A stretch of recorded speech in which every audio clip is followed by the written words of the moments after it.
Hello बच्चों, welcome you all in a very quick revision of a very important chapter called animal tissue.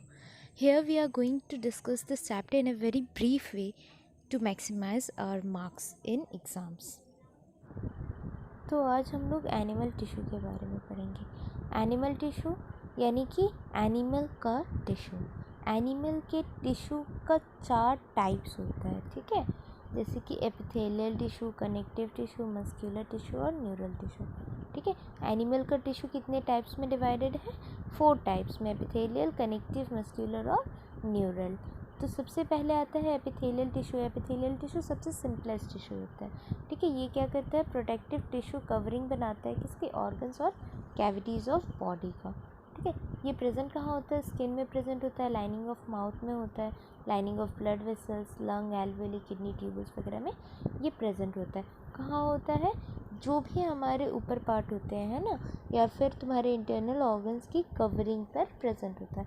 ऊपर organ जैसे कि skin हो गया, lining of mouth हो गया, है ना, और इंटरनल ऑर्गन की कवरिंग कैसे बनाता है? जैसे कि ये लंग के एल्वियोली में प्रेजेंट होता है, ब्लड वेसल्स की लाइनिंग बनाता है, किडनी ट्यूबल्स वगैरह, ठीक है। और फिर इसका सबसे इम्पॉर्टेंट फंक्शन क्या होता है? ये एक्सचेंज ऑफ मटेरियल में हेल्प करता है। कैसे? जैसे कि ये लंग्स के एल्वियोली पे प्रेजेंट होता है, तो ये क्या करता है? एल्वियोली से गैसेस का एक्सचेंज करवाता है ब्लड के साथ, है ना। और जैसे कि हमने देखा कि ये और कहाँ प्रेजेंट होता है? ये प्रेजेंट होता है ब्लड वेसल्स में, लाइनिंग बनाता है ब्लड वेसल्स की। तो ये क्या करेगा? टिश्यू के अंदर और ब्लड के अंदर के जो मटेरियल्स है उसको एक्सचेंज होने में हेल्प करेगा, ठीक है। अब फिर ये एपिथेलियल टिश्यू और 4 पार्ट्स में, मतलब स्मॉलर इनके और टाइप्स होते हैं, क्योंकि अलग अलग जगह पे अलग अलग टिश्यू पाए जाते हैं ना। तो बेसिस ऑफ देयर फंक्शन और स्ट्रक्चर वो लोग 4 तरह के डिवाइडेड है। पहला है स्क्वैमस एपिथेलियम, फिर है क्यूबॉइडल एपिथेलियम, कॉलमनार और फिर स्ट्रेटिफाइड एपिथेलियम। तो सबसे पहले हम लोग पढ़ेंगे आज simple squamous epithelium. Simple squamous सबसे ज़्यादा सिंपल एपिथेलियम होता है, ठीक है। ये देखो सबसे ज़्यादा सिंपल यहाँ पे कौन सा दिख रहा है? यहाँ पे जितने भी स्ट्रक्चर्स है सबसे ज़्यादा सिंपल यही है, स्क्वैमस एपिथेलियम, ठीक है। ये हमारा स्क्वैमस एपिथेलियम होता है। ये कैसा होता है? फ्लैट होता है। और ये क्या करता है? सेलेक्टिव ट्रांसपोर्टेशन ऑफ सब्सटेंस कराता है, सब्सटेंस के ट्रांसपोर्टेशन में ये हेल्प करता है, ठीक है। अब ये एपिथेलियम अगर बहुत सारे लेयर्स बना लेता है तो ये क्या हो जाता है? ये स्ट्रेटिफाइड एपिथेलियम, ठीक है। ये कैसे हो जाता है? स्ट्रेटिफाइड। और ये सिंगल है तो ये हो गया सिंपल एपिथेलियम, ठीक है। और ये कहाँ होते हैं बेसिकली? ये लंग ऑफ एल्वियोली में होते हैं और लाइनिंग ऑफ ब्लड वेसल्स। तो सिंपल स्क्वैमस एपिथेलियम क्या करता है? ट्रांसपोर्ट या फिर आप कह सकते हो एक्सचेंज में हेल्प करता है। एक्सचेंज कहाँ कहाँ हो रहा है? एल्वियोली में और ब्लड वेसल्स में, है ना। इसके बाद नेक्स्ट आ जाता है आपका, देखो, क्यूबॉइडल एपिथेलियम, है ना। तो क्यूबॉइडल एपिथेलियम इस तरह के सेल्स होते हैं, आप देख पा रहे हो यहाँ पे क्यूबॉइडल एपिथेलियम, ये क्यूब लाइक सेल्स होते हैं। और ये क्या करते हैं? मैकेनिकल सपोर्ट प्रोवाइड करता है।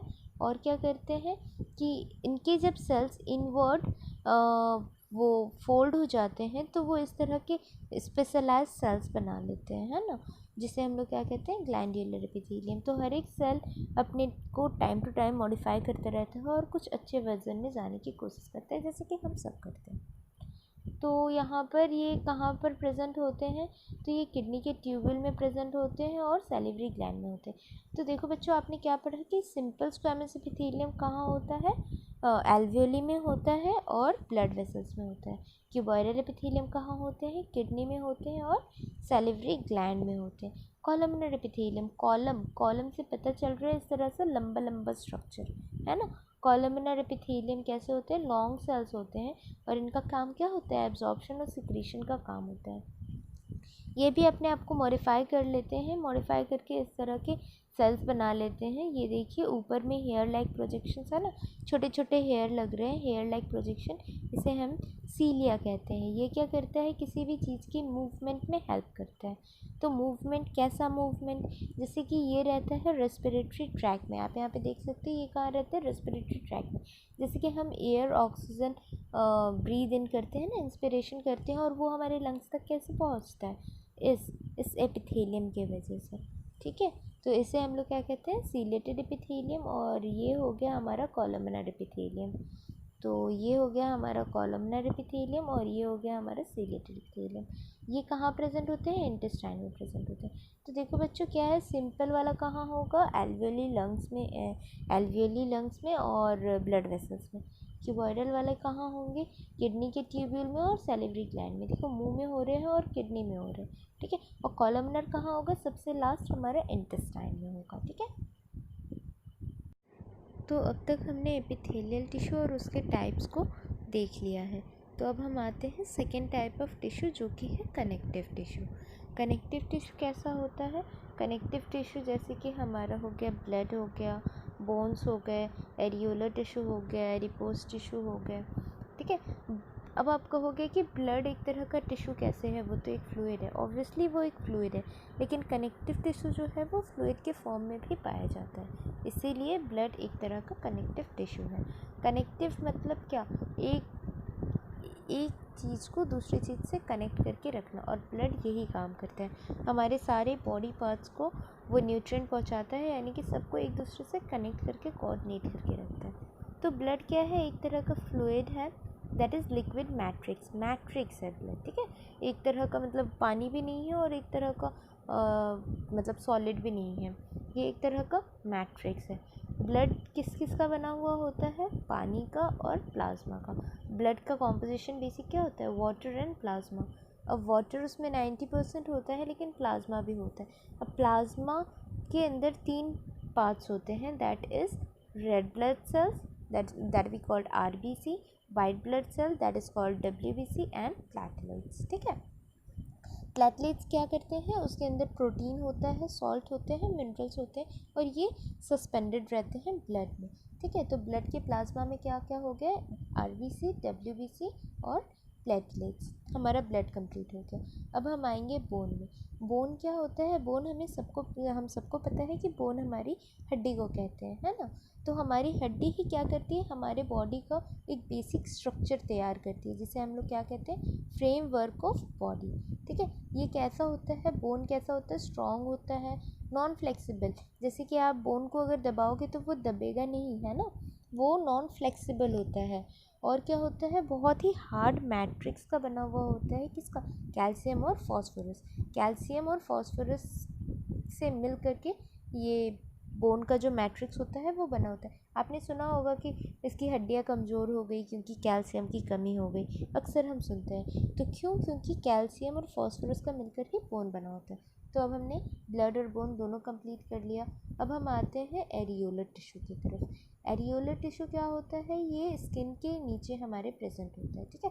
हमारा जो स्किन है उसके नीचे प्रेजेंट होता है, और हमारे मसल्स और बोन मैरो के पास भी एरियोलर टिश्यू होता है। ये क्यों होता है भाई सब जगह, क्योंकि इसका काम क्या है, रिपेयर ऑफ टिश्यू। जो भी खराब हो गए टिश्यू उसको ये क्या करता है, रिपेयर करता है। फिर हमारे बॉडी ऑर्गन्स के अंदर मतलब बगल बगल में, जैसे कि 2 ऑर्गन के बीच में अगर फ्लूइड ख़त्म हो गया तो उसको वापस से वो फिल करता है अपने फ्लूइड से, ठीक है, ताकि फ्रिक्शन ना हो। और क्या करता है, और सारे जो इंटरनल ऑर्गन्स हैं उनको सपोर्ट दिए रखता है, कौन, एरियोलर टिश्यू। एरियोलर टिश्यू सब जगह क्यों होता है, क्योंकि ये बहुत ही इंपॉर्टेंट टिश्यू है, जो कि अलग अलग टिश्यू का रिपेयर करता है। जैसे कि ये डॉक्टर है, ठीक है, ये खुद ही एक डॉक्टर है। कौन सा डॉक्टर है, टिश्यू का डॉक्टर है। जो भी टिश्यू ख़राब हो जाते हैं उनको ये रिपेयर करता है। और क्या करता है, ऑर्गन्स के बीच में अगर फ्लूइड नहीं है तो वो फिल करता है। और क्या करता है, ऑर्गन को सपोर्ट भी किए रखता है ना। पूरी की पूरी एक डॉक्टर की जो रिस्पॉन्सिबिलिटी है वो एरियोलर टिश्यू निभाता है। अब हम लोग आते हैं एडिपोज टिश्यू में, ठीक है। ये एक बहुत ही आलसी सा सेल है। आपने देखा होगा जो लोग बहुत ज़्यादा मोटे होते हैं वो बहुत ज़्यादा आलसी टाइप, और या फिर मतलब वो उतनी इफ़िशेंटली काम नहीं कर पाते, जो बहुत ज़्यादा मोटे होते हैं। नॉर्मल लोगों की मैं बात नहीं कर रही, हाँ। एडिपोज टिश्यू, तो ये एडिपोज टिश्यू कहाँ होता है, स्किन के नीचे होता है और इंटरनल ऑर्गन्स के बीच में होता है। ये स्किन के नीचे होता है क्योंकि देखते हो लोगों के शरीर में ऐसे हम कहते हैं कि चर्बी बैठ गई है ना, या फिर मतलब बहुत ज़्यादा फैट एक्यूमुलेट हो गया उनके बॉडी में। तो क्यों, क्योंकि वो एडिपोज टिश्यू की वजह से ही होता है। वो क्या करते हैं उसकी जितने भी फैट होते हैं उसको ये एक तरह से अब्जॉर्ब कर लेते हैं, है ना। सारे फैट को ये खुद ही स्टोर करना चाहते हैं। तो ये हो गया हमारा एडिपोज टिश्यू कंप्लीट। तो एडिपोज टिश्यू को हम लोग किससे देखेंगे, एक फैट आदमी, बहुत ही ज़्यादा फैट आदमी, जो कि क्या करता है, जिसे गर्मी बहुत कम लगती है ना, वो इंसुलेटर, जिसे गर्मी बहुत ज़्यादा लगती है, सॉरी, और ठंडी बहुत कम लगती है। आप देखोगे जितना ज़्यादा मोटा आदमी होता है उससे ठंडी उतनी कम लगती है। क्यों? क्योंकि उसका बॉडी पे इतना ज़्यादा फैट एक्यूमुलेट हो गया होता है कि उसके बॉडी को, मतलब वो एक इंसुलेटर का काम करता है और ठंडी को जाने नहीं देता है उसके शरीर के अंदर। अब हम लोग आते हैं दो बहुत ही इम्पॉर्टेंट टिश्यू के बारे में बात करने के लिए, जो हमारे जो हमारे दो बोन्स को जोड़ करके रखती है, उसे हम कहते हैं लिगामेंट, ठीक है। और जो हमारे बोन को मसल से जोड़ करके रखती है उसे हम कहते हैं टेंडन। ये बहुत ही ज़्यादा इम्पॉर्टेंट टिश्यूज़ है, ठीक है। आपके बोन को बोन से कौन जोड़ कर रखता है, लिगामेंट, ठीक है। BLB इस तरह से आप याद रख सकते हो, जैसे आप पढ़ते हो ना LBW, तो LBB हो गया, तो लिगामेंट रहेगा बोन टू बोन, लिगामेंट रहेगा बोन टू बोन। लेकिन अगर ये रहा बोन टू मसल रहा तो यहाँ पे टेंडन होता है। अगर आप LBB याद रख ले रहे हो तो आपको ये बोन टू मसल के लिए टेंडन याद नहीं रखना पड़ेगा, ये आप खुद ही कर लोगे। अब लिगामेंट कैसे होते हैं, अब इनको को बोन से जोड़ना है, तो ये कैसे होते हैं, बहुत ही ज़्यादा इलास्टिक होते हैं और इनके अंदर स्ट्रेंथ होता है और बहुत ही कम मैट्रिक्स होता है, ठीक है। मतलब कि इसके अंदर फ्लूइड ज़्यादा नहीं होता है, लेकिन लिगामेंट जो होते हैं वो इलास्टिक होते हैं। लेकिन टेंडन कैसा होता है, फाइब्रस टिश्यू होता है, मतलब ये बिल्कुल भी इलास्टिक नहीं होता है, इसके अंदर बहुत ज़्यादा स्ट्रेंथ होती है और फ्लेक्सिबिलिटी तो बहुत ही कम होती है। जैसे कि हम देख सकते हैं कि हम अपने बोन को तो जॉइंट बोन्स को फोल्ड कर सकते हैं, जैसे कि हमारा एल्बो जॉइंट हो गया, नी जॉइंट हो गया, रिस्ट जॉइंट हो गया, ये सारे फोल्ड हो सकते हैं। क्यों? क्योंकि यहाँ पे बोन अटैच रहता है ना। तो बोन जो है, बोन टू बोन अगर अटैचमेंट जहाँ पर है तो वो फोल्ड हो सकते हैं, यानी कि वो इलास्टिक होते हैं। लेकिन जहाँ बोन टू मसल अटैचमेंट है वो इलास्टिक बिल्कुल भी नहीं होते हैं, वो फ्लेक्सिबल बिल्कुल भी नहीं होते, इसीलिए वो हम, जैसे कि हम अपने आर्म्स को 2-3 फोल्ड नहीं कर सकते हैं, अपने बोन टू मसल हम लोग फोल्ड नहीं कर सकते, लेकिन बोन टू बोन फोल्ड हो सकता है। जैसे कि अब आप यहाँ पर सारे एपिथेलियल और सारे कनेक्टिव टिश्यू को देख सकते हो। ये सारे कौन से सेल्स हो गए, हमारे एपिथेलियल टिश्यू के सेल्स हो गए, और ये सारे कौन से हो गए, हमारे कनेक्टिव टिश्यू का पार्ट हो गया है। एपिथेलियल टिश्यू में कौन कौन से आते हैं, squamous epithelium, stratified epithelium, columnar epithelium and cuboidal epithelium. उसी तरह से कनेक्टिव टिश्यू कौन कौन से होते हैं, ये देखो, एरियोलर टिश्यू हमने पढ़ा ना, जो क्या करते हैं, डॉक्टर्स होते हैं ना। एडिपोज टिश्यू क्या होते हैं, एक बहुत ही फैट लेज़ी आदमी होता है जिसे गर्मी बहुत ज़्यादा लगती हो, है ना, ठंड कम लगती है। अब फिर हम लोगों ने पढ़ा ब्लड के बारे में, है ना। ब्लड के अंदर क्या पढ़ा, ब्लड के अंदर प्लाज्मा होता है और प्लाज्मा के अंदर RBCs होते हैं और प्लाज्मा के अंदर WBCs होते हैं और प्लेटलेट्स होते हैं। ये WBC के पार्ट्स हैं, ठीक है, ये क्या है, WBC के पार्ट्स हैं।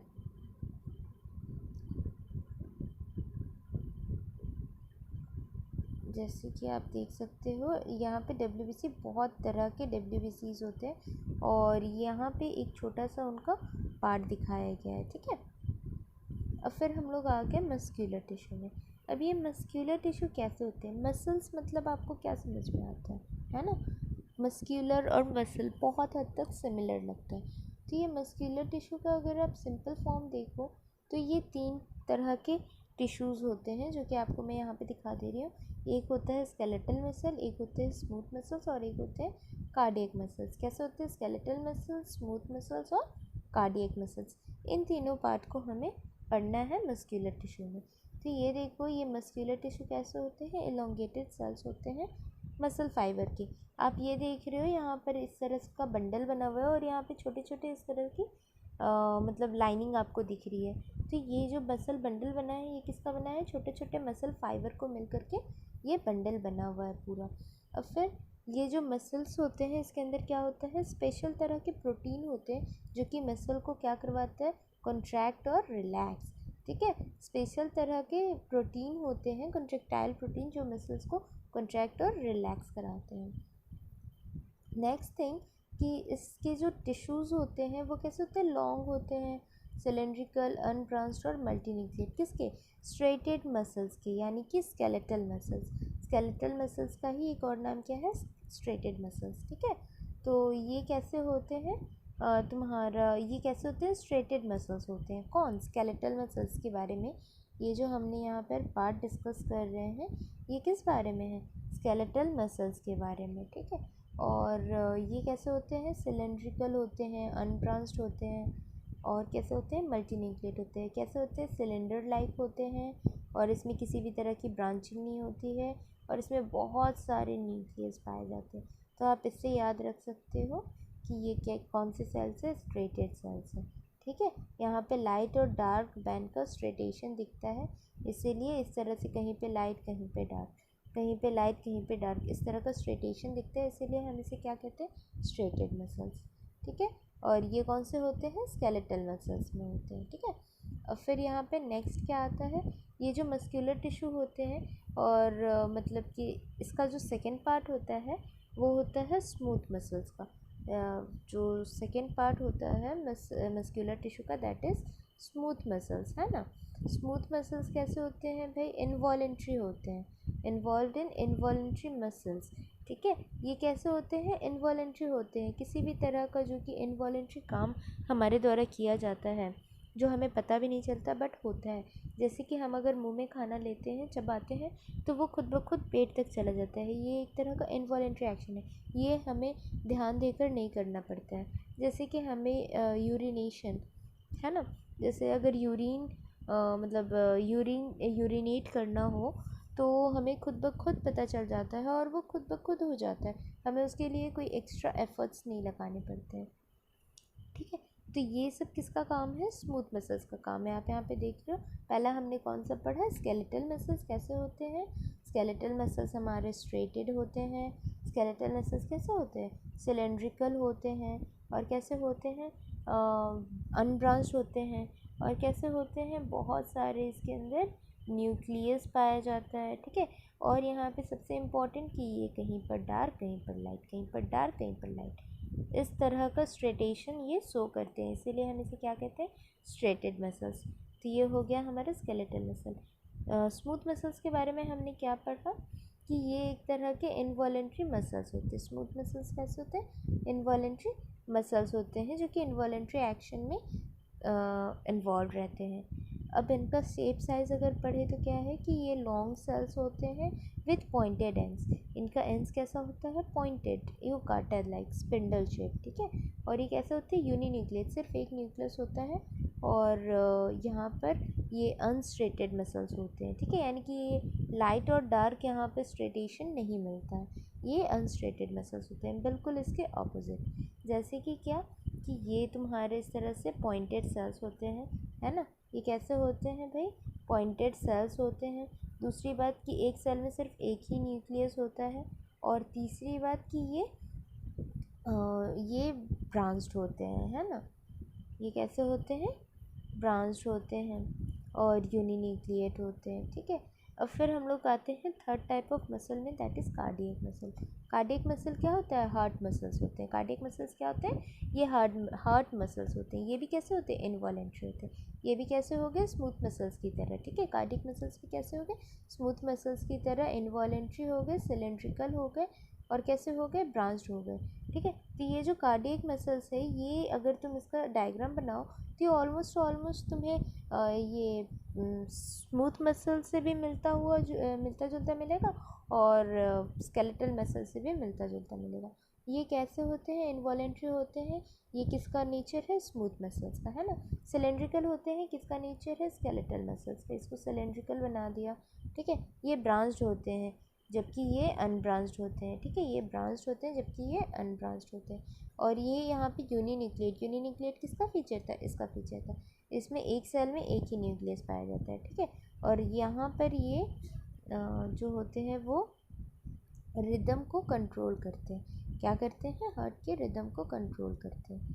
ठीक है, ये देखो, हार्ट मसल्स ऐसे होते हैं जहाँ पर स्ट्रेटेशन पाया जाता है, किसकी तरह, ये स्केलेटल मसल की तरह, और ये यूनिन्यूक्लियेट के होते हैं स्मूथ मसल्स की तरह, ये इनवॉलेंट्री होते हैं स्मूथ मसल्स की तरह, ये सिलिंड्रिकल होते हैं स्केलेटल मसल्स की तरह। ठीक है, तो अब हम लोग देखते हैं कि स्केलेटल मसल्स कहाँ होंगे भैया, बोन वगैरह के पास होंगे।